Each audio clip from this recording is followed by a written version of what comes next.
May I hear if the candidate is prepared to defend the thesis? Rector, on your authority and as authorized by the College of Deans and according to the decision of the Dean of the Faculty of Human Movement Sciences, I am prepared to defend my thesis entitled Barriers and Opportunities to Combat Sarcopenia in Geriatric Rehabilitation in order to obtain the degree of doctor. I invite colleague Professor Achterberg, Professor of Institutional Care and Elderly Care Medicine at Leiden University Medical Center, to start the opposition, but not before I express my gratitude for your presence here today. The floor is yours. Thank you, Mr. Rector. On the authority of the Rector, and by virtue of my right, I would like to discuss this thesis with you, esteemed candidate. I work in geriatric rehabilitation and do a lot of research in geriatric rehabilitation, and I find this work extremely important for the field. I must also compliment your team. I was wondering a little bit, because this work is good enough for 2 or 3 PhDs, because 12 chapters. So I was a little bit scared when I got this thesis. But when I read it, and it was a lot of work, of course, I saw it was really a comprehensive work, and you showed it also in your presentation. So a lot of things to discuss, because it's a lot of work. The first thing I would like to discuss with you is the frequency of physiotherapy in chapter 6. What you found is that people, I express it a little bit different from the results, but who maybe needed most physiotherapy received the least physiotherapy. And you describe 3 possible explanations. Maybe those people have less exercise tolerance, or there's a motivation problem, or those people receive less attention from physiotherapists. And I would like to ask you which you think is the most important element, or are there maybe other elements that are important here? Learned opponent, thank you for your congratulations and thank you for your interesting question. So in chapter 6, we indeed had a look at physiotherapy frequency during admission, and we looked at different characteristics that could influence this, and we saw that patients suffering from cognitive impairment, sarcopenia, malnutrition, and delirium received indeed less physiotherapy than their peers. Unfortunately, we could not look at the reasons why a lower frequency therapy was provided to these patients, as you mentioned, whether it was due to refusal or a lack of motivation, or just the physiotherapist also deciding that less physiotherapy was needed for these patients. I think it is, as is already happening now, incredibly important to discuss goals with patients at the start of the rehabilitation journey. But it was also important, even though the patient may not always be well motivated, to spend enough time to explain the importance of physiotherapy. And if a patient refuses once or twice, to go back and still propose that physiotherapy. Of course, rehabilitation units, as you're aware of it, are very busy. So this time often lacks to go back to a patient that refused a first time to exercise at a given moment. So I do think that those more vulnerable patients certainly have to spend more of effort doing other tasks, namely showering, toileting, and other tasks during rehabilitation, and this might give them less energy to receive physiotherapy. But as I mentioned, I think incredibly important to try and raise that motivation in patient, that intrinsic motivation. Yeah, thank you. So do you think that our physiotherapists are trained well enough to take care of this population, which is difficult to motivate? You have to look at the exercise tolerance, etc. Do you think our physiotherapists are trained for this population? I think they're trained for this population, but I think that collaboration is lacking, and they often feel that a lot comes on their shoulders because they also see patients the most often. I think sometimes lack a bit the support of other disciplines that could maybe also with a higher authority come in and try and remotivate the patients. This happens, but maybe a bit more collaboration would help with that regard. But I do think that they are well trained. Yes. Okay, and so then I would like to go to the next topic, which is really related to this. That's in the discussion on page 316. You say, well, because you find that the organization of care and the practice of care should be improved. And then you say one of the main things is that we should personalize it more.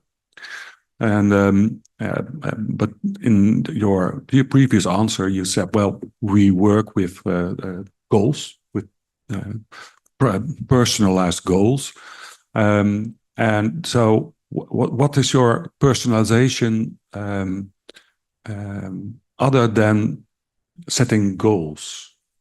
And that's one question. The other thing is, if you personalize it, would you personalize it based on what? On diagnosis or personal history or muscle mass, muscle strength? Yeah, there's a lot that come into play. A first thing I will mention is that personalization is important, and it already happens to a certain extent by setting those goals. But we also know that knowledge is poor in patients, so they do not think, for example, that resistance training will contribute to their goal of walking again. Yeah, so mobility and functional things, exactly. Going home, doing the dishes, or these kind of things. Yeah, and so that is why goals may not be enough to personalize. It really also needs to be explained to the patient why certain personalized interventions are important for certain goals.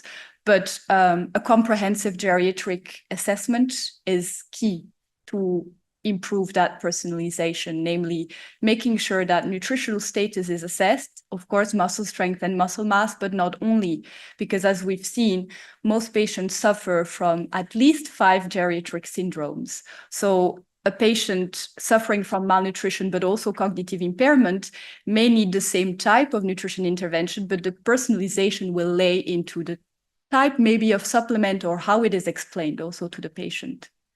And so the patient will not say, well, my muscle strength is not good enough. I want to... and if you look at the ICF, the International Classification of Function, which is a model for rehabilitation purposes, we tend to express the most importance to the participation. Mm-hmm. But muscle strength, of course, is in function. And so is personalization what you propose something that you say, well, we should look at participation goals, but make the translation to other parts of the ICF, such as muscle mass and training? Yeah, certainly. And I think that link needs to be made more. Yeah.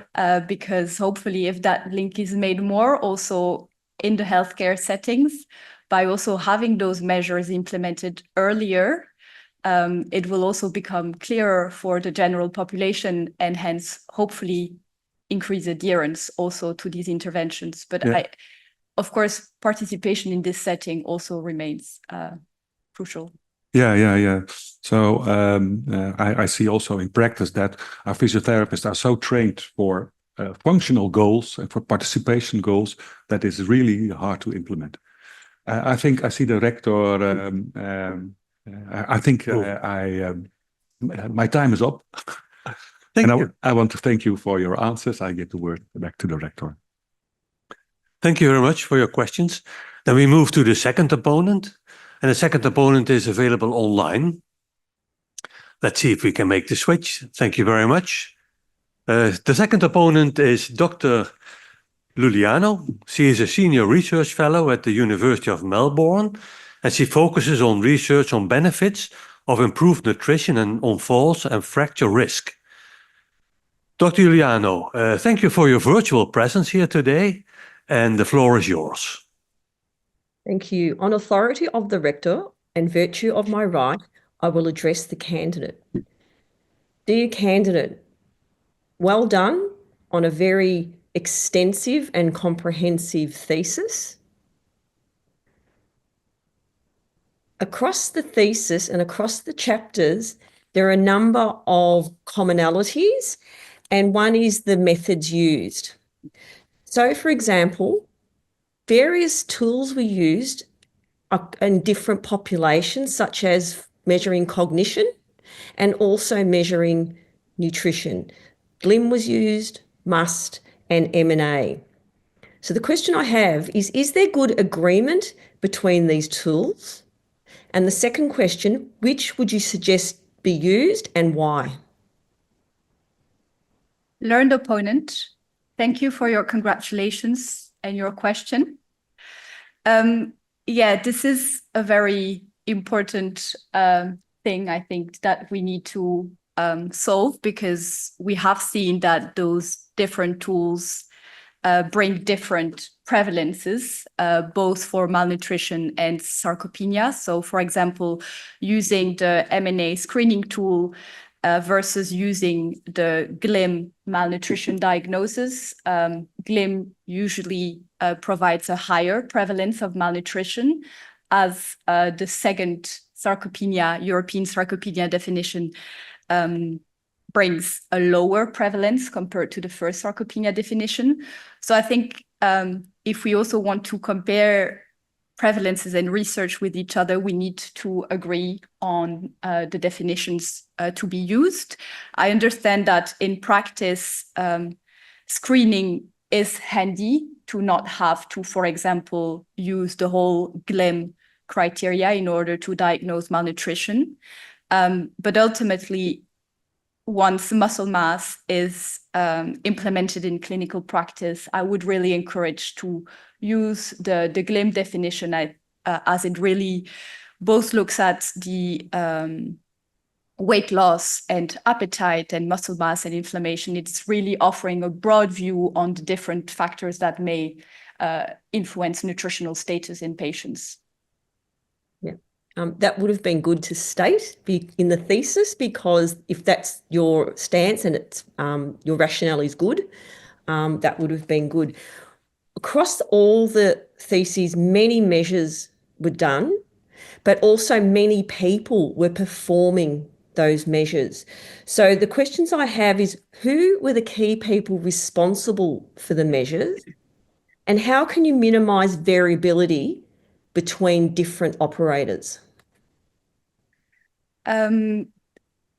Yeah, I think trainings and protocols are crucial, because in various surveys, not only in the ones included in this thesis, but also in surveys around the world assessing both malnutrition and sarcopenia knowledge in healthcare professionals, a barrier that always is brought forward is lack of knowledge and lack of access to training and protocols. So I think that is a key thing to tackle if we want to reduce that inter-rater variability. Things like muscle mass using bioelectrical impedance analysis will be less sensitive to this, but measures like hand grip strength or assessing weight loss and lack of appetite can definitely be, the questions can be asked in a different way, which might also have the patient answer differently. So trainings and protocols. And how else, if, for example, the patient cannot answer those questions, what processes would you put into place for those that may have cognitive impairment and cannot follow instructions or answer questions? Yeah, so I think there is maybe a bit more of a common approach followed. I think checking medical records, checking with carers, family, the ones that come visit patients is usually the way, the methodology that is used to double check answers. And often, at least in the Netherlands, we would receive also a brief from the general practitioner, and this way, for example, weight could be followed over a few months. Yeah. Do you think then there should be a universal? So, for example, each of the measurements used, should it be universal? So the same measurements are used across all settings, performed by the same person? Because in some cases, nurses did some of it. In other cases, physio did it. So how would you best tackle the potential differences in people that may not be as qualified to do it? I think this would be the perfect world if we could really have it all similar across all settings. But I think what needs to be prioritized now is really feasibility and have it measured in practice. Start there and then work on improving really how well it is measured and reduce that variability. I do really agree that we need to make sure, definition-wise, cutoffs may vary population by population, but I think it is key to agree on which measures to include. So if it is both muscle strength and muscle mass, agree on what to use, what first, and maybe have different cutoffs, but no different definitions in different countries. Yeah. If you mentioned in the questionnaires that time was a very big factor. So if you had to give suggestions or advice on 2 or 3 measures, that's all that can be performed, which would you use and why? 2 or 3, that's a difficult choice. Certainly start with MNA, malnutrition screening tool. Based on that result, decide how to go further, measure muscle strength, and if muscle strength is low, proceed with muscle mass. Mm-hmm. So that would be the order of... Yeah, but making sure that even if the malnutrition screening tool comes back as no risk, that still muscle strength is measured, because we've seen that although there is a high overlap, sarcopenia does also occur without malnutrition. Yep. I'm going to move to the chapter of biological and chronological age. I would like your opinion. The difference was around 3 months between their biological and chronological age. Would you consider this significant? And perhaps is this useful in this age group of people? I do think that there is a need for new biomarkers and new predictors of outcomes in rehabilitation and other settings. So absolutely in favor of having those new measures, such as biological age, also implemented in clinical care. But in this case, we have seen that this biological clock that was trained on a healthier population is probably not performing well enough yet for diseased populations. So I wouldn't recommend the use of it now, but hopefully as we learn more and more clocks get trained on more specific population, it's something we'll be able to implement in practice as well. So that may relate back to the personalized medicine and personalized approach. Yes, absolutely. But we first need to start with really implementing muscle strength and muscle mass assessments as well. Yep. And just the final question, with the BIA, how accurate is it in this particular cohort of people, given edema, fluid restrictions, dehydration? How accurate is it as a tool? Well, it's definitely better than not measuring it. It is definitely can be influenced by hydration status. We have indeed a lot of patients wearing compression socks. And we have seen in some patients that resolve their edema during the traject that a lot of weight was lost and hence also muscle mass was lost. But this might indeed not also be based on the BIA confusing water for muscle tissue. It is not a perfect methodology, but unfortunately, DEXA, CT, MRI scans are not feasible in geriatric rehabilitation. So I would still definitely encourage its use, although not perfect. I do think it still gives a good indication of the muscle mass of a patient. And hopefully also, I know some groups are working on validation equations to correct for those fluid status. So that could also help us when using BIA. Thank you very much, candidate, for your responses. Thank you, Dr. Giuliano. We move to the next opponent, and the next opponent is Professor May. He's director of the NUS Academy for Healthy Longevity from the National University of Singapore. Professor May, the floor is yours. On the authority of the rector and by my virtue of right, I have the pleasure to spend 10 minutes with you. First of all, I have to congratulate you on this marvelous thesis. You did not only put the chapters together, but you reorganized the whole book into one by using and reusing all references, which is a lot of work. And I have to congratulate you on that. Wonderful work. As some people know here on the floor, I'm reading thesis from back to front. And I'm glad I did it again, since you had a very, very nice acknowledgement on the first page. It was personal, and that didn't influence my opinion on your thesis. First of all, could you please read the conclusion on page 216? Conclusion on your chapter 10. 216. It's okay, I'll do it. Hand grip strength and chair stand test cannot be used interchangeably as diagnostic measures for probable sarcopenia in geriatric rehabilitation in patients. Chair stand test is not useful to predict adverse outcomes in geriatric rehabilitation patients. Yes, and that's what I would like to discuss. Could you please do me a favor and perform those two tests for me on one of your assistants? And if they are not willing to participate, then I will do it. Yes. I have hand grip strength meter here. It's a proxy. I'm not interested in the results. I'm only interested in the technique.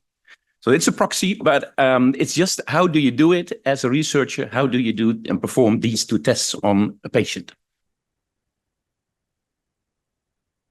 I'm very lucky to have a relatively mobile patient with me. So Nina is, Eva is for the John type. So she's already quite mobile at admission. So she can sit well in the chair. So I would have a chair without where she can put her elbow on it. Can you please hold this measure with your right hand, which is your dominant hand. And please squeeze as much as possible for 3 seconds.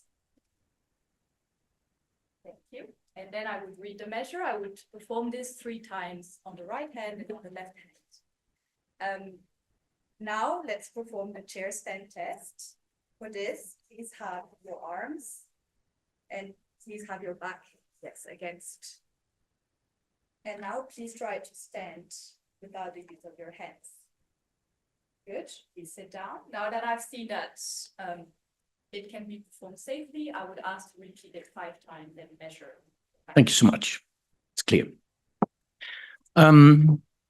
You did something different than most of the people. Most of the people that of researchers that I know, and I've observed a lot of colleagues of yours, they perform the hand grip strength in a little different way.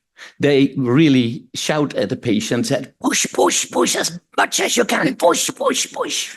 You know that, and you have seen that. And a few weeks ago, we were visiting one of the clinics in Singapore, and there was a visitor, and we had exactly the same experience. How do you think of the bias that comes with that kind of stimulation that is not done on the chair stand test, but is always done on the hand grip strength?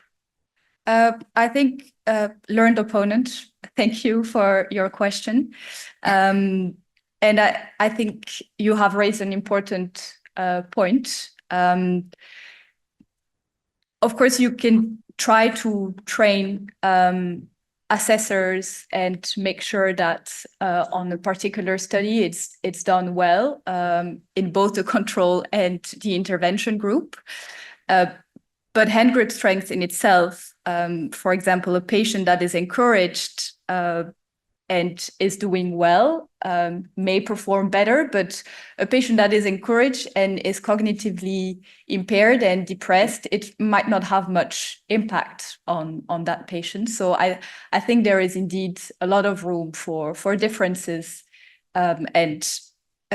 Yeah, as also discussed previously, protocols and trainings are highly needed to perform these well. Since the differences are huge between stimulated and non-stimulated patients, or yes, candidates. I would say so that it can have a significant impact. And what do you think of the cultural element in the approach? If you are testing a patient in Asia, there is an age and huge age difference between approaching someone of 80 and someone is approached by someone who's 24.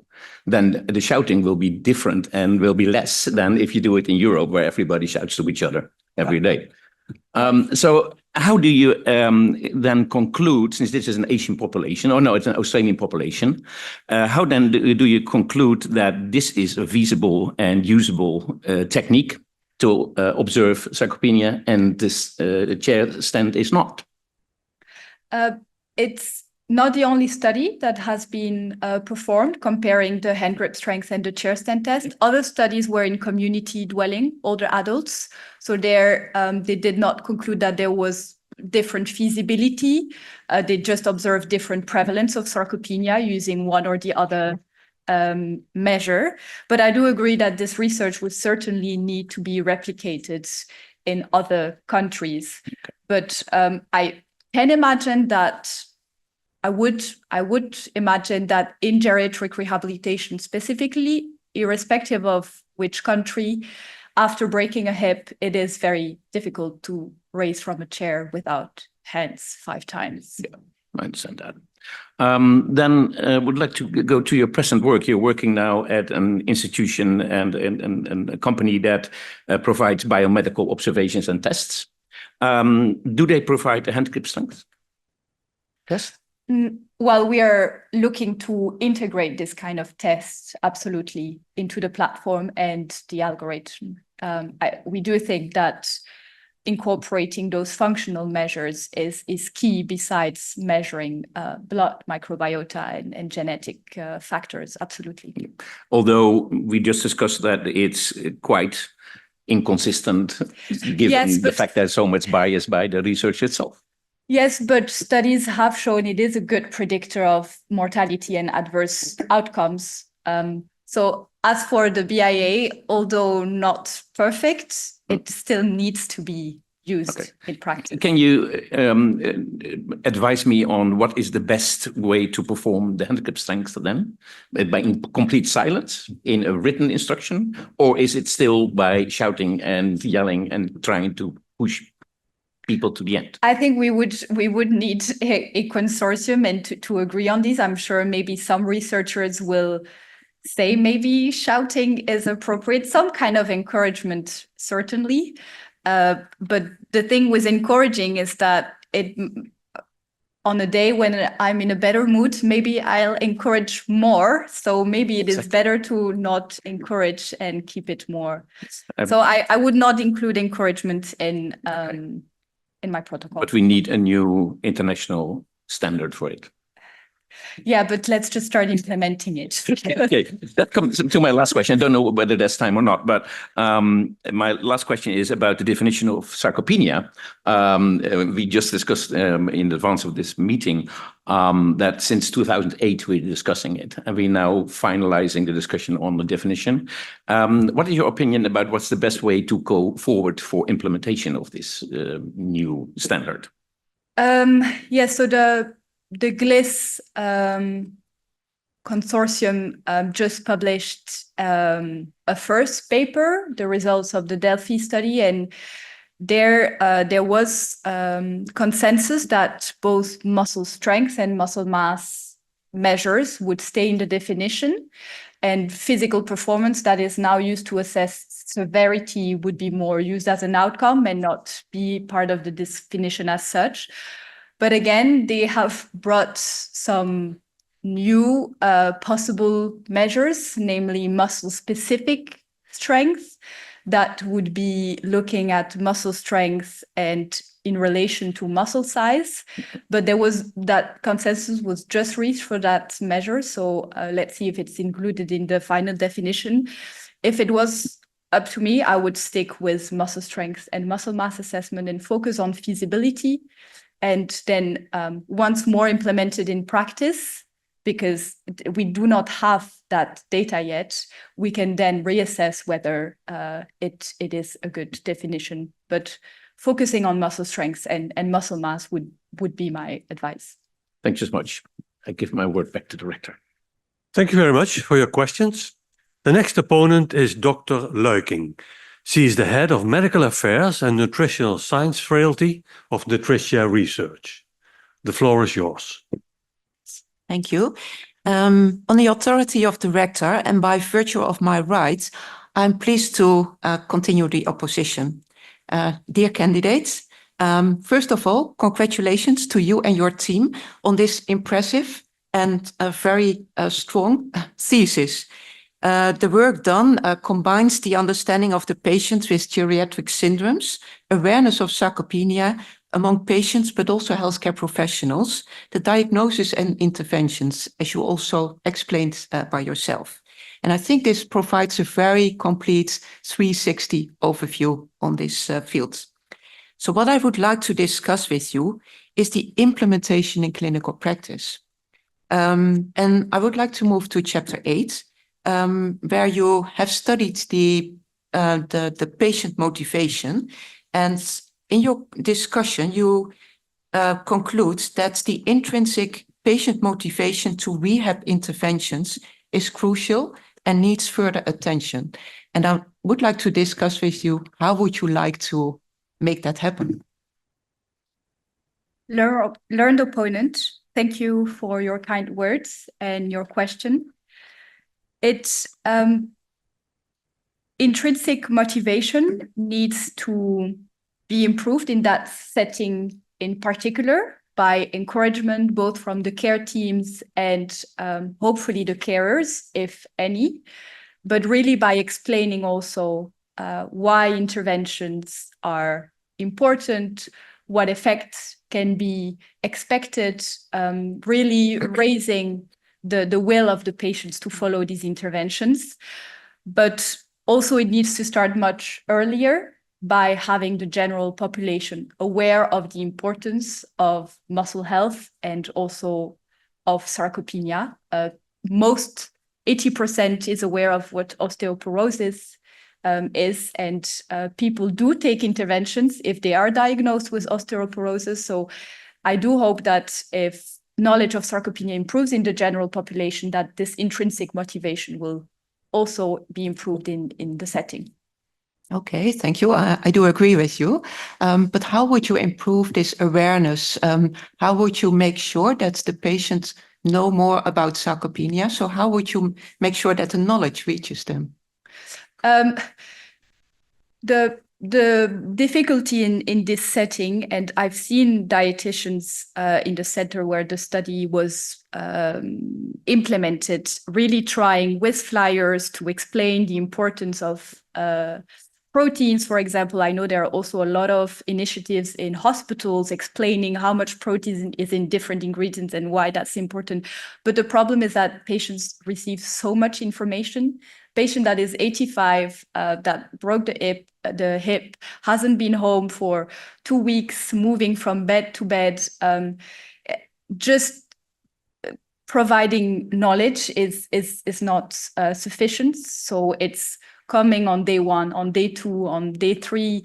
If there are difficulties with following different types of interventions, or a patient refuses to go for physiotherapy, maybe raise a bell that more needs to happen to raise that intrinsic motivation. But I do think that ultimately it does also need to start earlier, because it is a complicated phase for patients. Yeah, yeah, and if you can succeed to improve this motivation and find patients who are really motivated, did you see that they perform better? Absolutely. I do not have really data on this, but I think if we were to score how motivated patients were at the start of the clinical trial, for example, or how quickly they said yes to take part in the study, and how much they agreed to follow the protein product and the exercise, maybe we would see some kind of association. I do really think that motivation is a key factor. Okay, thank you. Then I would like to move to the discussion where you mentioned the role of the general practitioner to start the intervention earlier when noticing a deterioration of muscle health, and can help thereby to prevent negative outcomes, including false and fractures.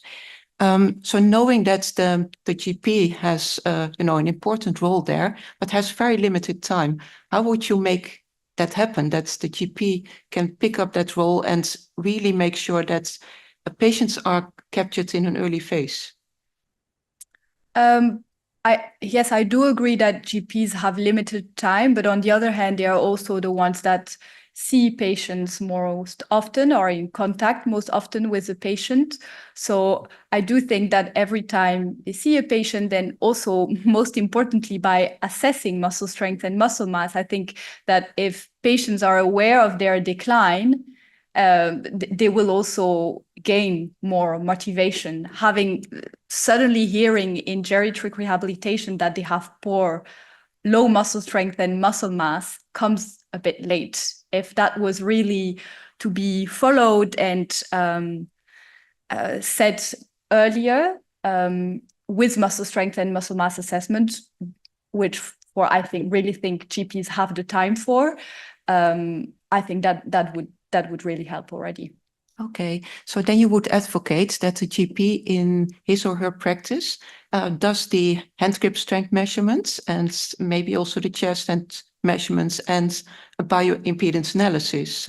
Absolutely, yes. And maybe with nurses also present at the GP practice, that the GP does the part of more diagnosing and talking with the patient, and that the nurse prior to that appointment does, for example, measure muscle strength and muscle mass.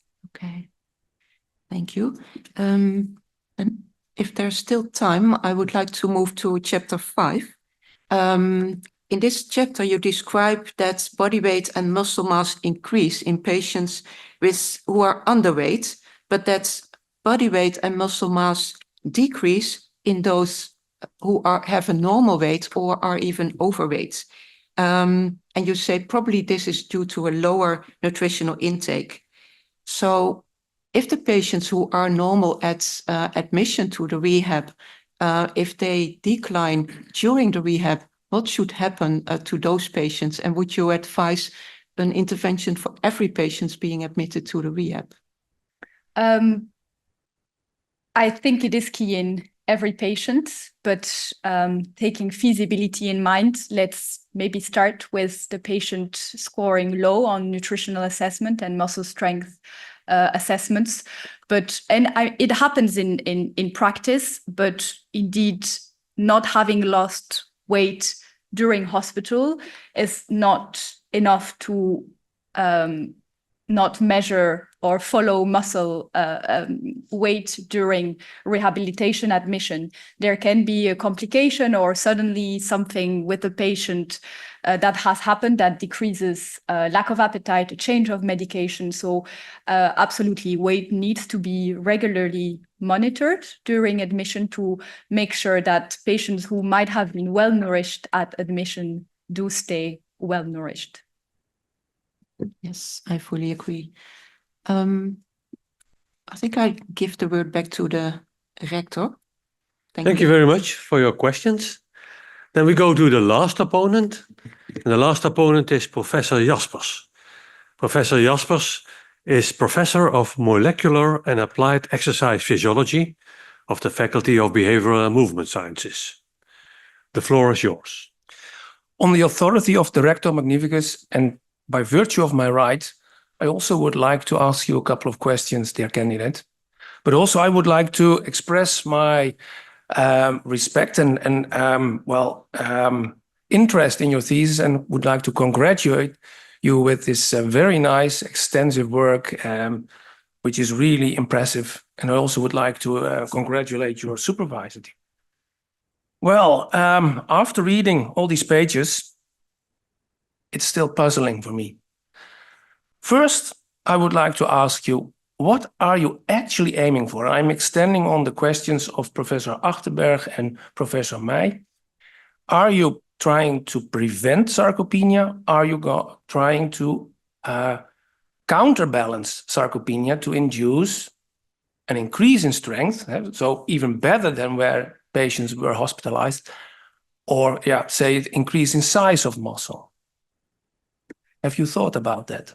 Learned opponent, thank you for your congratulations and for your question. I think both. Prevention, absolutely, but maybe not specifically in geriatric rehabilitation, although one could argue that sarcopenia, the process can start during hospitalization, and although muscle strength and muscle mass might not be low at admission, the patient going home may develop sarcopenia and have a higher risk for hospital admission, readmission, and institutionalization. But really, with this thesis and testing the feasibility of interventions, ultimately really to maybe not fully revert, but improve muscle strength and muscle mass to ensure that the vicious cycle, hopefully, does not follow too quickly. Okay, well, this is, I think, a very good starting point to do both. But then the question, are you satisfied? Because you mentioned that you want to do it personalized, and you already explained to Professor Achterberg that you do it maybe by diagnosis and also by treatment. And you did the resistance training with the supplementation, with the leucine and the proteins. If you look at your results, also the group that did not improve or did not get the resistance training, they also show some improvements in strength. Even, well, if you look at the same extent, only their muscle mass was reduced. So from a maybe muscle point of view, you could say, well, the quality is improved. Are you satisfied with the magnitude of the, increase in strength and the non-significant increase in muscle mass? Or is there room for improvement? There is always room for improvement, certainly in this case in the muscle mass measure. You're right to point that both groups improved in hand grip strength. But we have also seen in other rehabilitation studies, I'm also not 100% sure why, but that the control group reduced in strength and functionality measured. So it does point to a good usual care and quality of care in Netherlands in rehabilitation. But ultimately, as the good adherence sub-analysis shows that there is further improvement possible when really this kind of intervention can be well followed. Well, that's good news, because then I'd like to think in extremes. So we can increase muscle mass, but also muscle strength. If we consider an athlete like Sifan Hassan, and we compare it with your patients, well, Sifan, her muscle mass is not so large. Her strength, well, we don't know. I think she never does a hand grip strength test, but if we look at her knee extensors, they're quite strong. If you compare them with your patients, is it the strength? Is it the mass? And if you talk about strength, what are the determinants that make these muscles having the strength they have? Is it only the mass or is there more? And I think if you want to personalize, these things should be considered. Can you comment on that and think how you could maybe change your personalized approach and also giving the feasibility issues that you encounter in your hospitalization setting? Yeah, you raise a very good point. I think there is still debate as to what comes first. Loss of muscle strength of loss of muscle mass. Often loss of muscle strength can be more abrupt, more acute. And if a patient also shows low muscle mass, it's probably been ongoing for a longer time. Hence also why hand grip strength or muscle strength tends to respond better to interventions. But there are definitely other parameters we could look at. Inflammation plays an important role. The type of muscle fibers, the fat infiltration. In the case of sarcopenic obesity as well, there will be a lot of other factors that will need to be measured. But I think going away from the practicality of implementing those measures in practice, there may be indeed also in this trial more specific measures of muscle quality that may have improved, although at the end we didn't see an improvement in muscle mass. Yeah. Certainly. But then if you mentioned this, there could be inflammation. Well, that's, I think, a very relevant factor. Also, maybe the neurological state, the motor unit function. Can you activate your muscles? Or is the motor end plate non-functional, or even the motor unit as a whole? Think about that. The regeneration, if you injure muscles. So if all these factors also play a role, could you think then of other maybe nutritional components that could be helpful? Because now you only looked at protein, building mass, but if you don't have any muscle fibers, then this is very limited in the end, of course. Hey, if you lose muscle fibers, that's what happens with aging. You get atrophy, you also get a loss of the innervation. So bringing this all together, what kind of other nutritional supplements would you think of then, and maybe in combination with an exercise? And is it then also the resistance exercise, or maybe more endurance-like activities? Is that feasible? Well, those things, do you have ideas on that? Yeah, it's absolutely. Of course, those supplements that were given to patients also contained specific amino acids and vitamin D that we also know support muscle health. But I definitely agree we can go a step further. Creatine has been used extensively in other populations, including athletes, with good results, especially with muscle recovery, which in these patients may also be a factor that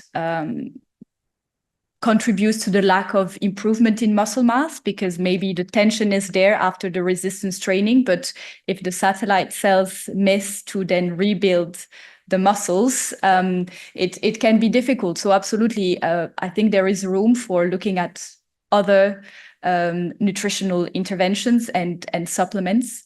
It would be interesting to look at those. Yeah. Absolutely. Okay, I'm happy that you agree on that. And then this last issue, fatigue. If you do the CST test, you did them in different ways, isn't it? Did I understood that correctly? Chapter 10, chapter 13, 30 seconds, and see how many stand-ups you do, or if you do it 5 times and then in the last study, or at least in your chapter or in your thesis, it was 30 seconds. It is the same. It is performed the same way, but because it is also so difficult in this population, we translated it into numbers of repetition per 30 seconds, because this way patients that could not perform the test could be allocated 0 repetitions per 30 seconds. Otherwise, we would have that binomial variable. So having the large group of patients unable to perform the test, and then having the results in terms of seconds. But do you think that the fatigue resistance is, normal, or is there also an impairment? Do you mean in terms of these kind of tests, or following resistance? No, in general, in the state of these patients. I think it is probably worse than in other populations. So having sessions that are longer with more rest also between exercises would be interesting to look at, and also look at the intensity, because indeed maybe we do not need to train at such a high intensity if the fatigue in this population is already higher.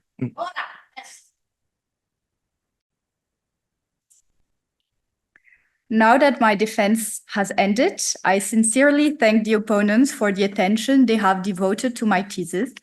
I now look forward to the decision of the doctorate committee, which will decide whether the degree of doctor will be granted to me. I hereby adjourn the public meeting of the Doctoral Examination Committee of the Faculty of Behavioral and Movement Sciences for further deliberations.